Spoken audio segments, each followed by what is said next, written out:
how do we capture a scene that we see? How do we find the marks that on the paper are going to bring to life whatever it is in our reference or in front of us or in our imagination that we want to see at the end? Let me explain my process or my thinking in finding marks for this beach scene. And it was an interesting subject for me because I very seldom draw beach scenes. So what do? Firstly, and this has been done now off camera before this has happened, and I have videos that are just on this point, I've experimented with different types of marks for the main subject areas here. So the different types of foliage and the different branching and the sand and some of the elements of the bridge. It's something that I only spend 3 or 4 minutes on, and I'm not trying to draw anything so much as just create certain effects. It's experimentation, but it also helps to warm me up.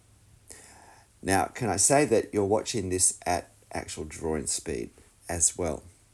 So you're seeing me work the marks on the paper directly in ink in real time.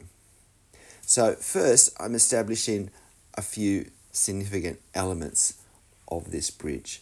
I've drawn the closer rail. I'm pretty sure it's the closer one, not the further one. And now I'm establishing the trunk of this tree. Now, one of the things I loved about this scene was the great sense of depth. We had these elements very close to us. That branching on the left is the closest thing.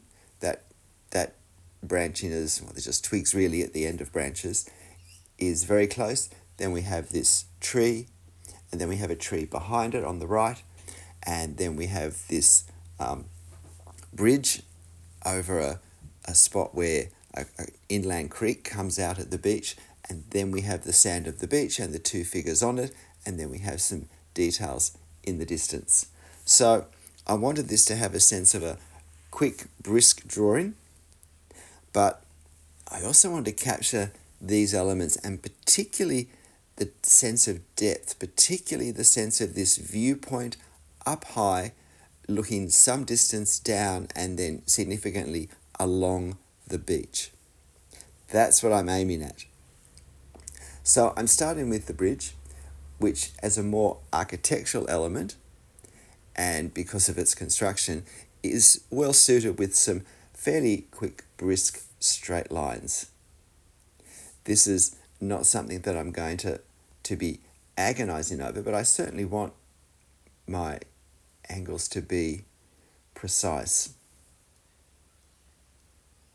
So I'm working at that. You can see I've done some spacing for these downward supports, these posts.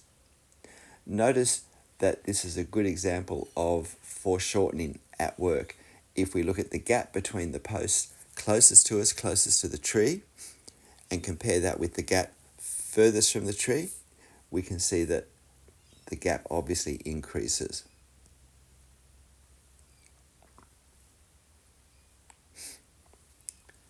And now adding a bit of value for the shaded edge of the concrete.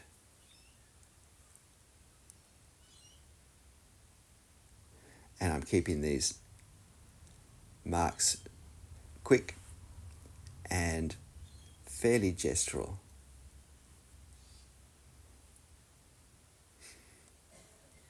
So the thing about this bridge is I want it to not be too heavy. I certainly want the tree to feel closer. So I want that to have a darker value and a stronger, if you like, construction. And now I'm just having to pay a bit of attention on my reference to see exactly where the other side of this concrete path is. With a subject such as this, spending a few moments to work out, to strategize the best order to draw the parts so that we can be as accurate as we can, but we're not drawing things where we're then going to discover we want to draw other things in front of it. So it's working out how that's going to work for us. See, I just did that line to join the two ends, so I got a sense of the angle and the relationship spatially between the two ends of the rails. While this is everything is an example of perspective, everything is affected by perspective, but for this bridge, because the bridge isn't straight, it does have a bend with a ramp going down on the left side, and because we're looking down on this, if you like, bent horizontal surface from quite high, from an unusual position, it's a little less straightforward to draw and to understand the perspective. So I'm not trying to work out any theoretical perspective framework here. As I do this, I'm seeking to observe what's in my photo, or if I was drawing on location, what was in front of me, and simply to observe carefully and then draw it from that observation. If I do that well, the perspective will be fine. I'll be drawing what I see, and what I see will be right. And paying attention to how the rails work, how the bend affects what we see. I find it very helpful to put my finger on my reference often when I draw.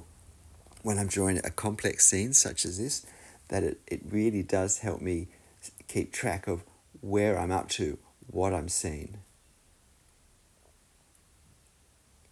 And now getting that top rail smooth.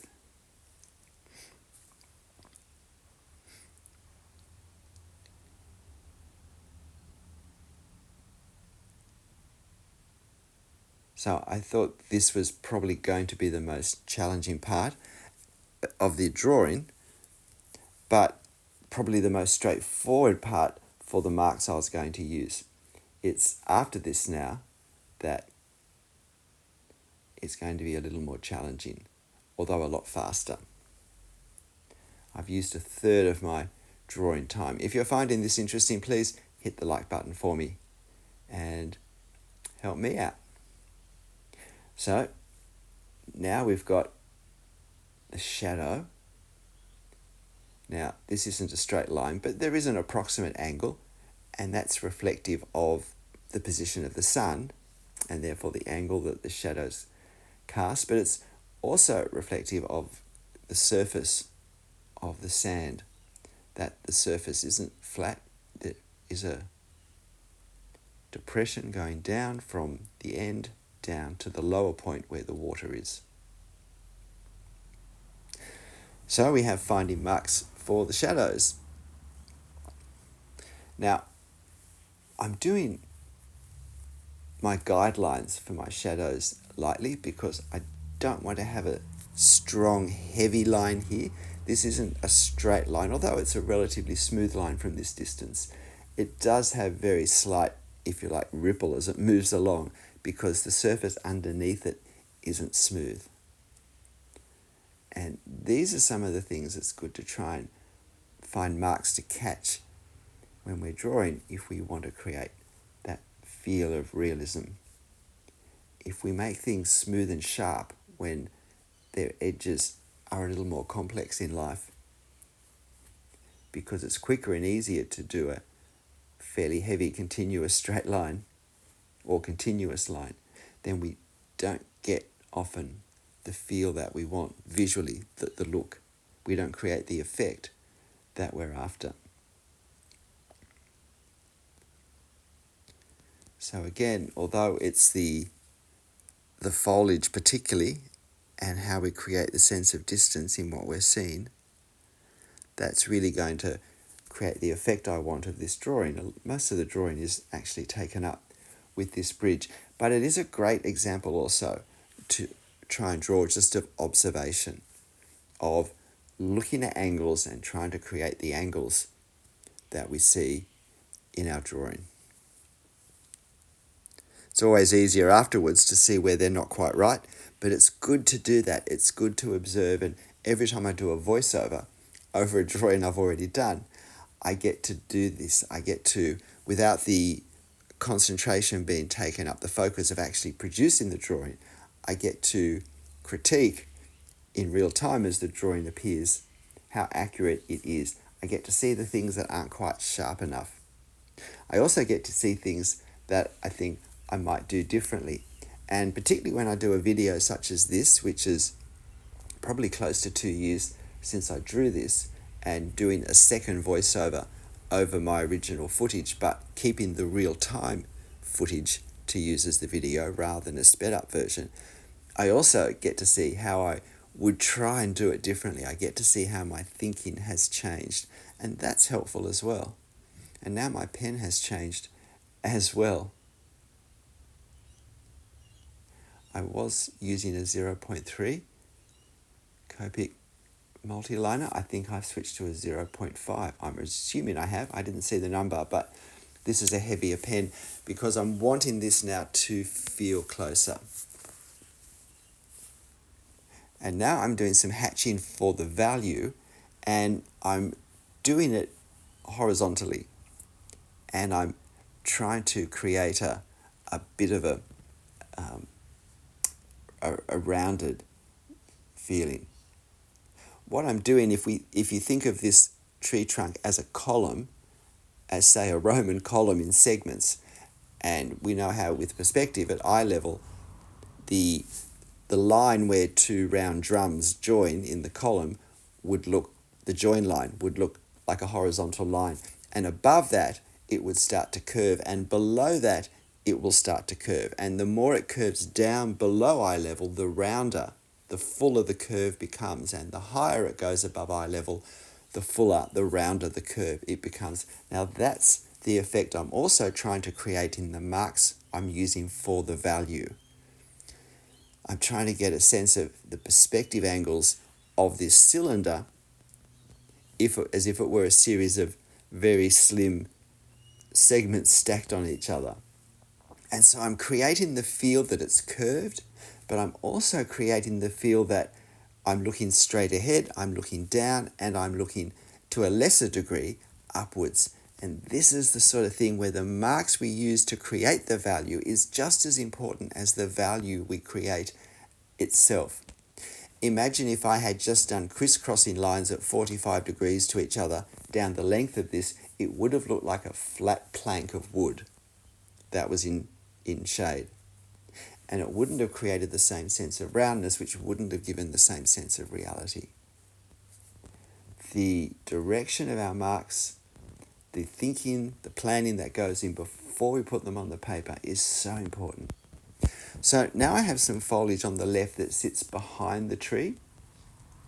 And so I'm doing my best to quickly, because it is a quick sketch, but to create something of the feel of this particular foliage. And it's important that I do that because we have the foliage of the tree as well, the long eucalyptus leaves that are in the upper center of the paper, of the scene. And I want them to really stand out as a very different type of foliage to the foliage on the left. So with the left, very small, almost pine-like clusters of leaves that are thin enough to be almost needles. It could be a type of casuarina, which is a very pine-like looking tree, an Australian native tree, in little bumps, in little groups. Now I don't start drawing it exactly. I'm trying to draw the effect of this foliage, not the detail. But some parts, particularly parts on the edge, the silhouette parts as I think of them, draw them with more care, more exactness. If we start drawing too much too exactly, it can be hard to know where to stop. I still want to be able to do parts of this just as a massive hatching. So you see me now applying the same principle of working out what marks I'm going to use, but for a very different type of leaf. And you see how once I get past the silhouette edge, I'm changing to a more generalized, faster style of drawing, of not drawing the detail, not trying to look at exact parts of the reference and copy those. And yet at the end, when we look at this, this will be a sense of two very different types of trees, I hope, at different distances from us. Yep, that was a 0.5. And I'm sure I'm going to use a 0.2 as well. So now I'm doing some hatching for the shade on these posts.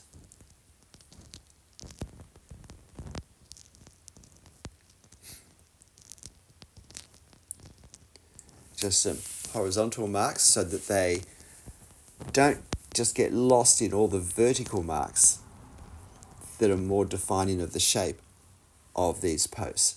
A few horizontal marks helps bring clarity. And that's another really important thing we go for when we choose our marks. We choose marks that will introduce clarity to what we're doing. And that's probably the best example in this scene. Those little ones there, doing them horizontally rather than vertically. Vertically would have certainly been faster, but sometimes the slower choice is the better one. So now I'm doing these figures, and I've decided not to put lines through them for the branches that come in. And I want to make sure I get the scale correct.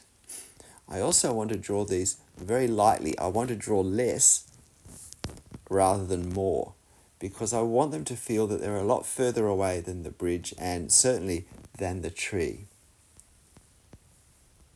But I want to have just enough substance to them that they feel closer than the landscape I'm going to suggest further in the distance.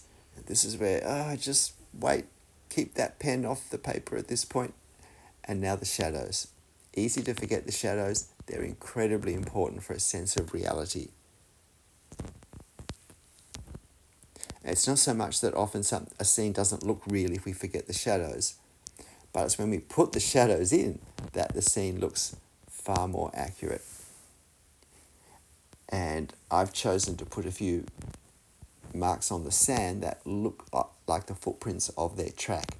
There are so many footprints on this section of sand as people gather to the bridge that it's not as obvious as what I've done, but sometimes these are the creative choices we make, the artistic license that we use to just add a clearer note to our scene. A few more marks in the sand to represent some tracks that other people have taken. So when we're thinking of the marks we use, here are four things to consider with the marks we make and how we make them, how heavy they are, how clear the outlines are, how much detail we show. The first is, what is the focus point of this scene?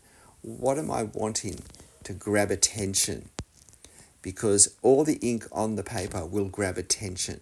So what is it particularly that at the end of the drawing, and that's a bit tricky to do at times because we don't have the end of the drawing till we get there, and we need to make decisions before that point. But as far as I can work out at the start, what's the focus point? What do I want people to be seeing in the overall scene and appreciating? Another area is depth and distance. For me, these are incredibly important in creating a sense of reality, because reality is three-dimensional. It has depth, it has distance, and particularly when we draw from a photo, we need to put that depth back in. The photo flattens things and can make things all appear at the same level. Here's another type of foliage in the upper left corner that I'm trying to find some different marks to distinguish it from the foliage from the trees I've already done. Another thing is clarity. And I talked about that just a moment ago. I need to introduce clarity so that I can see what's what. And sometimes I'll change my line direction to make the separation between one object and another, as in those posts, more obvious. Sometimes I'll leave things out completely. And omitting marks is just as important a part of mark making as otherwise, in the way that here I didn't put too many of these little on the sand shadow marks. I didn't put nearly as many as in my reference because that would have robbed the scene, I think, of the clarity that it has by being more restrained. And the other consideration is I want recognizable objects. So with this foliage, I wanted it recognizable that there were 3 different types of foliage along the top. I also wanted this trunk to be recognizable as a cylinder, and so I chose my marks and how I did them, how I put them on the paper. Those vertical marks I did down the trunk were to very quickly also represent the fact that usually there is a vertical strip down a backlit tree or a tree in shadow where there is the darkest shadow, because there is light still bouncing around from the side where the sun is, bouncing around and lessening the shadow. And sometimes that's more obvious in life than it is in a photo. So a few more leaves. Sometimes with leaves such as this, it's actually easier to get an accurate leaf shape to start from the tip and to go up rather than from the top and come down. But when I do that, it's important that we hit the paper running, that we don't let the tip rest on the end of the leaf, that we actually want to come to a fine point. So now I'm just exploring this closest branching and adding some emphasis to a few of the parts of it so that it feels a bit closer. G'day, I'm Stephen Travers. Hope you found this interesting. Please hit that like button for me if you haven't already. And when you draw, consider the marks that you're making, particularly before you make them, and try and work out what marks are going to really bring this scene to life the way I want. More thought, less rush when we start often creates a far better finish. But in the end, whatever you draw, whatever marks you use, make sure you have fun. I'll see you next time. Bye.